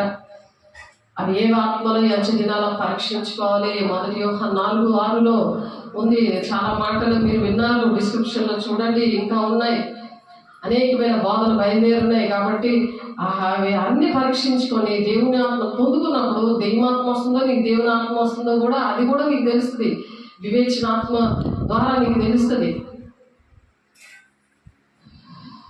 1 యోహాను 3:22 వారును మన యందు ఏకమై ఉండవాలని వారి కొరకు మాత్రము నేను ప్రార్థించడం లేదు. వారును నేను ఏకమై ఉండాలని దేవుడు తండ్రి దేవుడు తోటి యేసయ్య చెప్తున్నారు ఈ మాట. వారును మన యందు ఏకమై ఉండవాలని, మన యందు వారును మన యందు ఏకమై ఉండవాలని అంటే తండ్రితోటి కుమారుడితోటి ఏకమై ఉండాలని వారి కొరకు మాత్రమే నేను ప్రార్థించడం లేదు. వారి వాక్యం వల్ల నా యందు విశ్వాసం ఉంచి వారందరూ, వాక్యం ముందు ఎవరైతే విశ్వాసం ఉంచుతారో వాళ్ళందరూ ఏకమై ఉండవాలని వారి కొరకును ప్రార్థన చేస్తున్నాను. వాక్యం ముందు విశ్వాసంతో ఎవరైతే ఉంటారో వాళ్ళ కోసము ఇక్కడ దేవుడు యేసే చనిపోయి తండ్రి కుడిపార్శ నుండి ఆయన ప్రార్థన చేస్తున్నాడు. ఇప్పుడు ఆయన చనిపోయి ఉన్నాడు అనుకుంటున్నారు, మన మధ్యన ఉన్నాడు, అన్ని చూస్తున్నాడు. ఆయన పరిశుద్ధాత్మ దేవుడు. ప్రసంగి 5:1 ఉంటుంది. చూడండి ఒకసారి, చదువుతున్నాను ఒకసారి చూడండి. ప్రసంగి సన్నిధిలో నీ ప్రవర్తన జాగ్రత్త అని ఉంటుంది అక్కడ. ప్రసంగి 5:1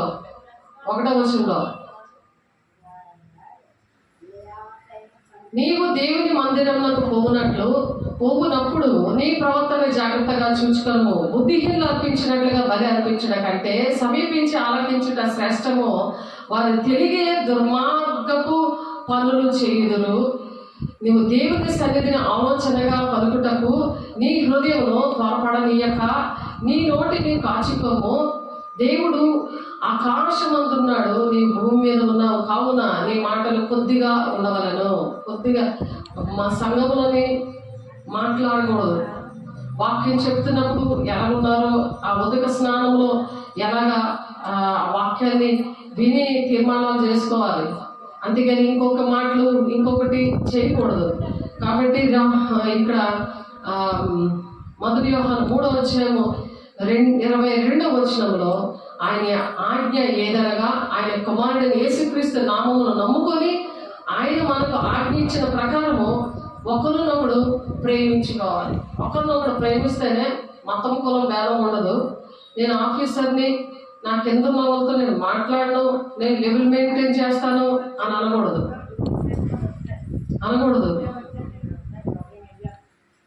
ఆలోచించండి.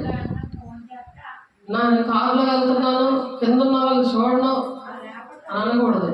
ఎప్పుడు కారు లేనప్పుడు నువ్వు వెళ్తున్నావో, ఆఫీసర్గా ఉన్నప్పుడు నువ్వు వెళ్తున్నావో ఆ అలాగే ఉండాలి, ఎప్పుడు ఒకలాగే ఉండాలి. దేవుని నామం పొందుకున్న వారికి అటువంటి లక్షణాలు ఉంటాయి. అట్టి కృప మీకు దయచేయను గాక, మనందరికీ కూడా దయచేయను గాక. కాబట్టి 1 యోహాను 4వ అధ్యాయంలోని ఇక్కడ 1 యోహాను 4వ అధ్యాయం 7వ వచనంలో ప్రియులారా మనం ఒకరినొకడు ప్రేమిద్దాము. ఎలాగగా ప్రేమ దేవుని మూలంగా కలుగుచున్నది. ప్రేమ ప్రతి వాడును దేవుని మూలంగా పుట్టిన వాడే దేవుణ్ణి ఎరుగును. దేవుడు అలా మనల్ని ప్రేమించాడు కాబట్టి ప్రేమ అనేది ఏంటనేది తెలుస్తుంది అనమాట. దేవుని మూలంగా పుట్టిన వాడే దేవుని ఎరుగును. దేవుని మూలంగా పుట్టినప్పుడే దేవుడు అంటే ఏంటో అర్థమవుతుంది. ఆయన ఎందుకు చనిపోయాడో అర్థమవుతుంది. ఆయన వచ్చేటప్పటికి నువ్వేం చేయాలో, ఎలా సిద్ధంగా ఉండాలో అది అర్థమవుతుంది. పిల్లలకు పెళ్ళిళ్ళు అవ్వాలి, ఇల్లులు కట్టుకోవాలి, ఇవన్నీ చేసుకోవచ్చు. కానీ ఇవి ముందు చెయ్యాలి. వీటి కోసం సిద్ధపడాలి. అదే జాస్లో ఉండకూడదు. దీని తర్వాతే దేవుని శక్తిని పొందుకొని దేవుని రాజ్యాన్ని కట్టిన తర్వాతే నీ రాజ్యాన్ని కట్టుకోవడానికి దేవుడు సహాయం చేస్తాడు. ఎవరో ఒక ద్వారా కట్టిస్తాడు, ఎవరో ఒక ద్వారా అన్ని హెల్ప్ చేయిస్తాడు. అది నువ్వు శ్రమపడి నువ్వు టెన్షన్ పడే పనే ఉండదు. నీకేది కావాలో పరలోకం తెలుసు కదా. మత్తయి 6వ అధ్యాయం 33వ వచనంలో ఉంటుంది ఆ మాట. కాబట్టి మరి యోహాను సువార్త చూద్దాము. 6వ అధ్యాయం 29వ వచనంలో యేసయ్య పంపిన వాని యందు మీరు విశ్వాసం ఉంచితే దేవుని క్రియ అని వారితో చెప్పాను. దేవుని యందు శిష్యులతో చెప్తున్నాడు. మరి దేవుని యందు విశ్వాసం ఉంచడము అదే దేవుని క్రియ అనమాట. నీలో విశ్వాసం ఇచ్చాడంటే దేవుని క్రియ నీలో జరుగుతుంది. నీకు విశ్వాసం లేకుండా అవిశ్వాసిగా దేవుని నమ్ముకుంటే ఏంటి వచ్చింది, నేను ప్రార్థన చేస్తే ఏంటి వచ్చింది, దేవుని సన్నిధికి వస్తే నాకు ఏం జవాబులు వచ్చాయి, అలా కాదు. దేవుని ప్రేమించకపోతే ఏమీ రావు. ఇక్కడ ఏలియా ఉన్నాడు. ఇక్కడ ఏలియా అభిషేకము ఎలీషాకి 2 ఇంతలు ఇచ్చాడు. 2 ఇంతలు ఇచ్చినప్పుడు గెహజీ వెళ్ళి ఒక బాబుకి బాగోలేకపోతే ఒక ఆమెకి చూద్దాం, వాక్యం చూద్దాము. 2వ రాజులు 4వ అధ్యాయము 29. 2వ రాజులు 4వ అధ్యాయం 29లో ఆ మాట ఉంటుంది. ఏంటంటే ఆ బాబు చనిపోతే, ఆ కుమారుడు చనిపోయినప్పుడట అప్పుడు ఏలియా ఏం చెప్పాడంటే, ఒకసారి తీయండి చదువుదాము. 2వ రాజుల గ్రంథము 4వ అధ్యాయము 29.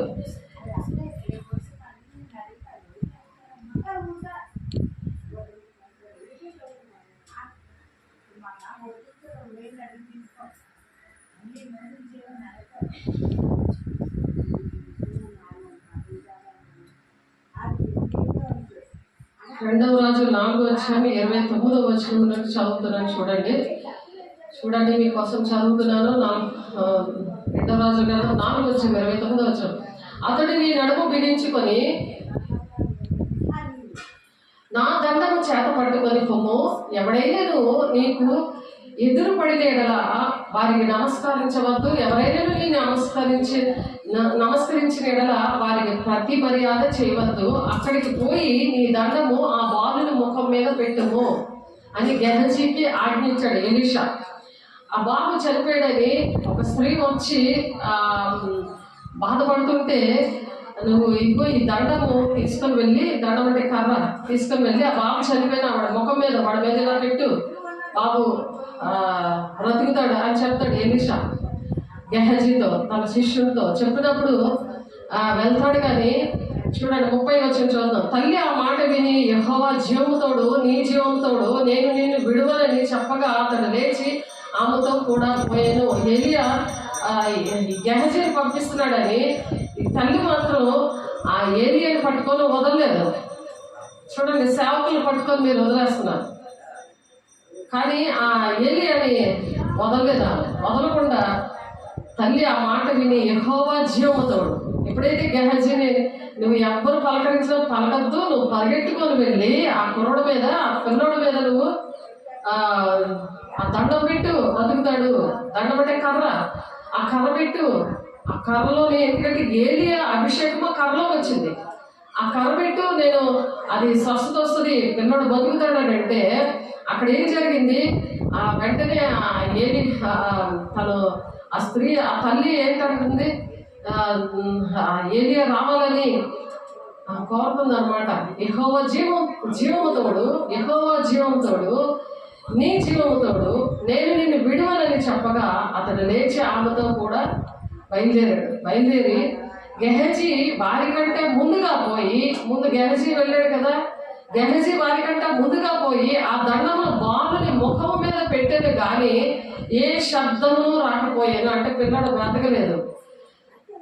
ఏమీ వినవచ్చినట్లు కనబడలేదు గనుక వాడు ఎలీషాను ఎదుర్కొని వచ్చి బాలుడు మేలుకొనలేదని చెప్తున్నాడు. ప్రభాస్ వచ్చేసాడు, ఇంకా బాబు బతకలేదని వచ్చేసి ఏలియన్ పట్టుకుని వస్తుంది కదా తల్లి, బాబు బతకలేదు, బాబు మేలుకోలేదు అని చెప్తున్నాడు. ఎలీషా ఎండజొచ్చి బాలుడు మరణమై ఉండి తన మంచం మీద పెట్టబడి ఉండట చూచి తానే లోపలికి పోయి వారిద్దరి లోపల ఉండగా తలుపులు వేసి యెహోవాకు ప్రార్థన చేసి మంచం మీద ఎక్కి బిడ్డ మీద తను చాచుకొని తన నోరు వాని నోటి మీదను, తన పండ్లు వాని కండ్ల మీదను, తన చేతులు వాని చేతుల మీదను ఉంచి బిడ్డ మీద పొడుగుగా పండుకొనగా ఆ బిడ్డ ఒంటికి వెంట పుట్టేను. తాను దిగి ఇంటిలో యువతల నుండి అవతలకు ఒకసారి తిరిగి నడిచి మరలా మంచం మీదకి ఎక్కి వారి మీద పొడుగుగా పండుకొనగా బిడ్డ 7 మార్లు తుమ్మి కళ్ళు తెరిచాడట. దేవునికి మహిమ కలుగును గాక. ఏలియాలోని అభిషేకం అంటే నీ కళ్ళు సినిమాలు సెల్ ఫోన్లు చూసేందుకు అభిషేకం ఉండదు. నువ్వు సాతాను వైపు చూసుకొని ఆ సాతాను గారు ఏం చేస్తున్నాడో ఆడంట పడ్డావనుకో ఆ కళ్ళు పనిచేయవు. నీ చేతులు దేవుని ఆజ్ఞ పాటించిన దేవుని డబ్బులు ఆకాలు ఎలాగైతే దొంగిలించాడో అలా దొంగిలించామనుకో. ఇస్రాయేల్ ప్రజల్లోని 70 మందిని కొట్టివేశాడు. అక్కడ ఇస్రాయేల్ ప్రజలు 36 మంది చనిపోయారు. అక్కడ అలాగే అనేక మంది చనిపోతారు. ఆకాలను అందరూ కలిపి చంపేస్తారు. అలా దోచుకున్నందుకు ఆలోచించారా? అటువంటి పరిస్థితులు రాకుండా ఉండాలని దేవుడు ఈ మాటలు చెప్తున్నారు. దేవుడు అప్పచెప్పేస్తాడు. వాళ్ళు మీరు ఏకీపించారా, నేను మీ తోడు ఉండను అని చెప్తున్నాడు. అక్కడ ఎక్కడంటే యెహోషువ గ్రంథము 7వ అధ్యాయం ఒకసారి చూడండి ఆ మాట. యెహోషువ మనం ఆదివారము నీ తోడు ఉంటానని చదువుకున్నాం, మనము నేర్చుకున్నాము. ఇక్కడైతే నీ తోడు ఉండను అంటున్నాడు. నీ తోడు ఉండడు. అలా తోడు నువ్వు ఏకీపించావనుకో నీ తోడు దేవుడు ఉండడు. నన్ను తోడేంటి నడిపించాడు. చూడండి మీరు ఎవరికి ఏకీపిస్తున్నారు? యెహోషువ గ్రంథము 7వ అధ్యాయము 12వ వచనం.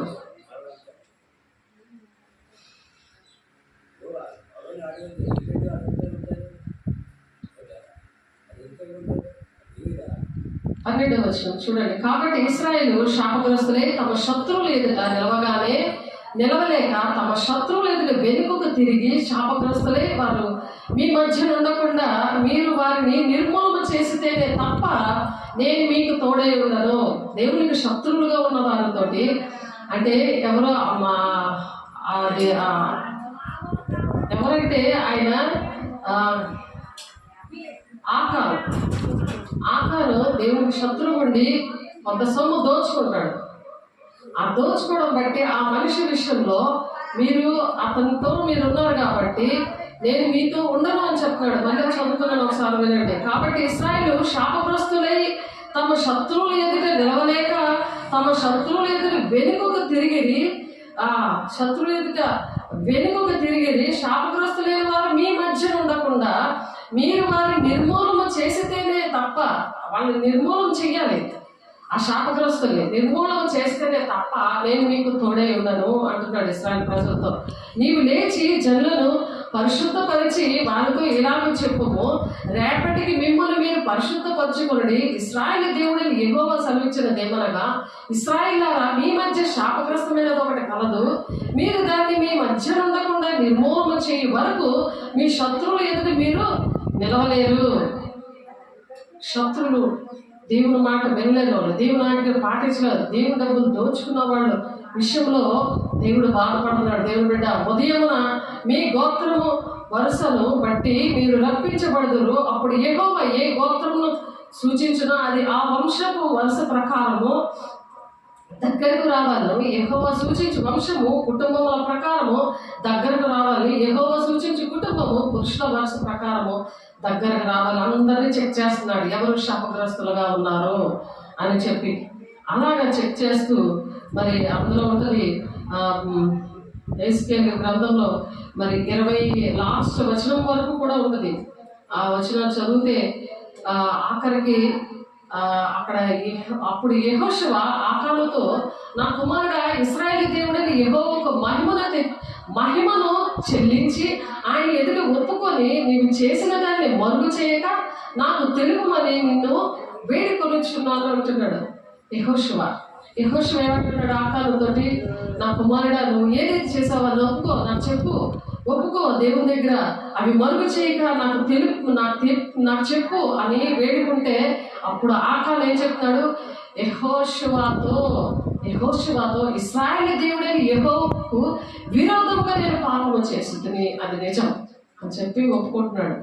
విరోధంగా పాపం చేసిన దోపుడు సొమ్ములో ఒక మంచి షీనారు పై వస్త్రమును 200 తులముల వెండిని 50 తులముల ఎత్తుగా ఒక బంగారు కమ్మెని నేను చూచి వాటిని ఆశించి తీసుకుంటే నేను వేటేటి తీసుకుంటున్నావు. ఆలోచించుకో. శాపగ్రస్తమైంది నువ్వు వేటేటి దోచేస్తున్నావు, ఏదైతే తీసుకుంటున్నావు. అలా తీసుకోకూడదు. దేవుని బిడ్డ అపవిత్రమైనవి శాపగ్రస్తమైనవి ఇంట్లోని ఒంటిలోని ఉండకూడదు. దేవునికి మహిమ కలుగును గాక. అట్టివి సరి చేసుకోండి దేవుని బిడ్డలారా. ఏ స్నానంలో మీరు సరి చేసుకోవాలి గాక. ఏమి శాపగ్రస్తమైనవి మీరు వేసుకుంటున్నారు, ఏమి దేవుని మీరు దోచుకొని మీరు దగ్గర దాచుకొని మీరు కొనుక్కుంటున్నారు. కాబట్టి ఆ విషయంలో దేవుడు మాట్లాడుతున్నారు. అదిగో నీ డేరా మధ్య అవి భూమిలో దాచిపెట్టినవి, ఆ వెండి దాని కింద ఉన్నదని ఉత్తరం ఇచ్చి తాను చేసింది అంతా కూడా ఒప్పుకున్నాడు. అక్కడ నేను దాచాను, అవన్నీ తీసేయండి, నేను ఒప్పుకుంటున్నాను అన్నాడు. ఒప్పుకున్నా సరే మరణకరమైన పాపం కలదు.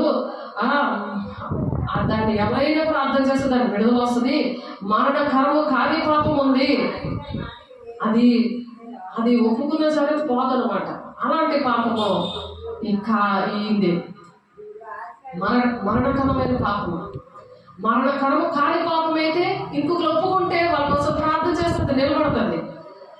కానీ ఇది మరణకరము కాని పాపము కాబట్టి ఇది అందుకే ఈ ఆహార విషయంలో ఎందుకు జరిగిందో చూడండి.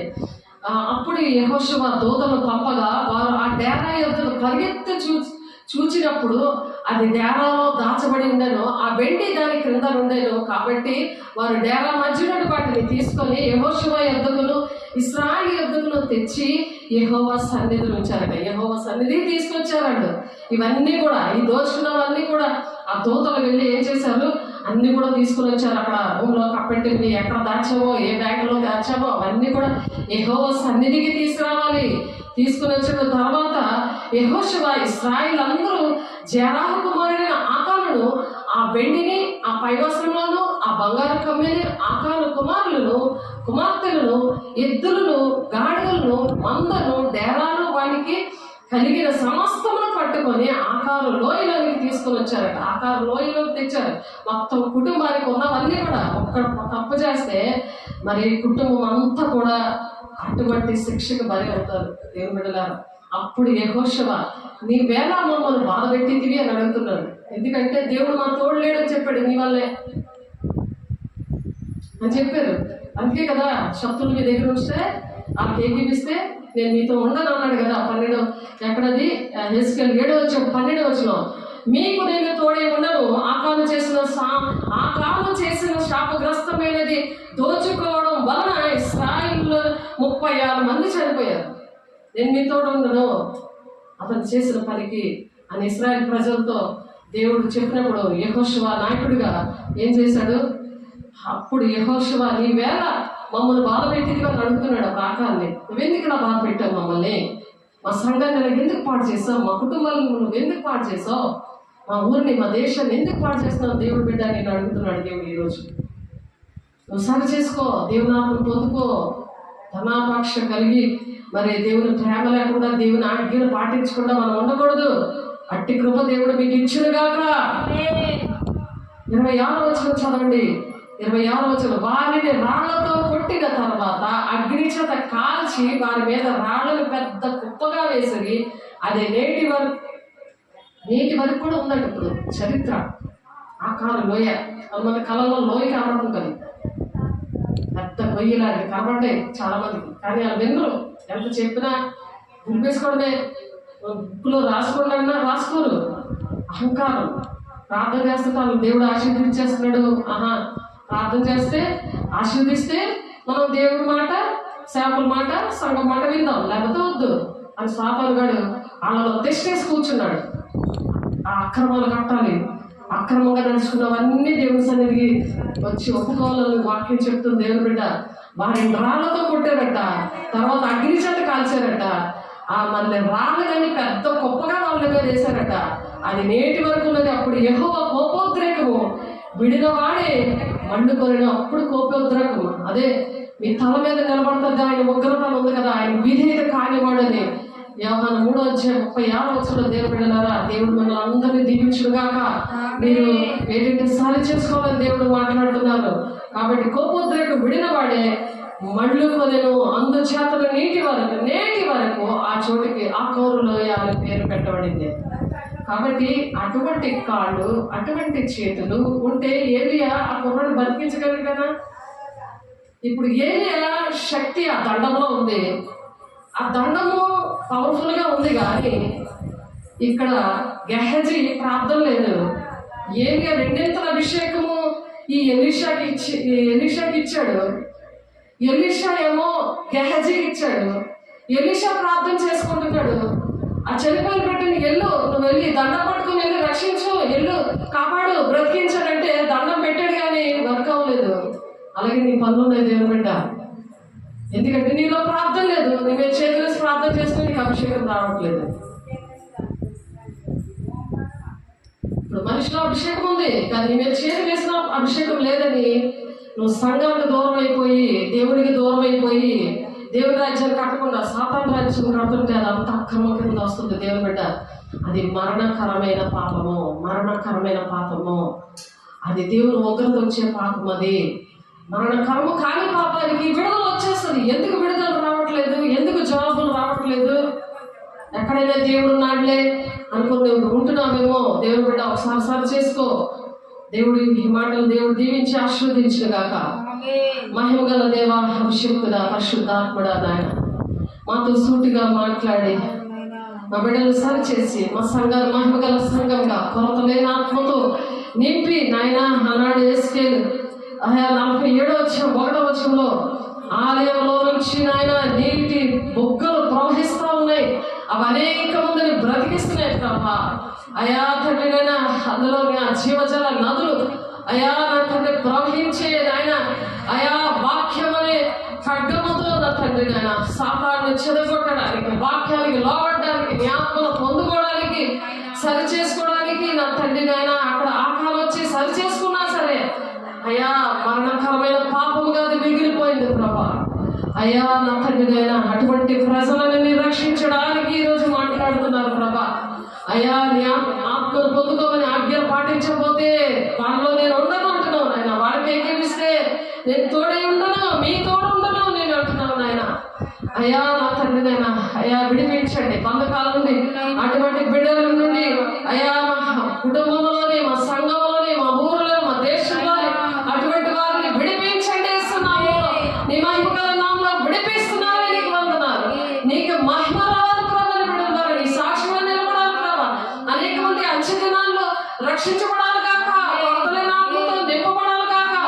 అయ్యా మహిమ నీకే, ఘనత నీకే, ప్రభావం చెల్లిస్తున్నావు ప్రభు. నీ మహిమతో నింపండి, నీ అభిషేకంతో నింపండి నాయన. దిద్దుబాటును కుమ్మరించండి, నేను నుంచి పాపం నుంచి నీతి నుంచి ఒప్పింప చేసే ఆత్మను కుమ్మరించండి, నీ మహిమతో నింపండి. ఎత్తబడే గుంపులో ఉండడానికి ప్రతి ఒక్కరు సిద్ధపడి నాయన తండ్రి చిత్తాన్ని నెరవేర్చడానికి మీరు ప్రతి ఒక్కరికి కూడా మీరు సహాయం చేసి నడిపిస్తున్నందుకు, నీ సాక్షిగా నిలబెట్టుకుంటున్నందుకు మీకే కోట్లాది వందనాలు స్తోత్రాలు చెల్లిస్తూ యేసయ్య పరిశుద్ధ నామములో బ్రతిమలాడి వేడుకుంటున్నాను తండ్రి. ఆమేన్. తండ్రి యొక్క దీవెన, కుమారుని యొక్క కృప, పరిశుద్ధాత్మ యొక్క నిత్య సహవాసం సదాకాలము తోడేంటి నడిపించును గాక. ఆమేన్. దేవునికి మహిమ కలుగును గాక. ఆమేన్. God bless you. దేవుడు దీవించి ఆశీర్వదించును గాక. ఆమేన్.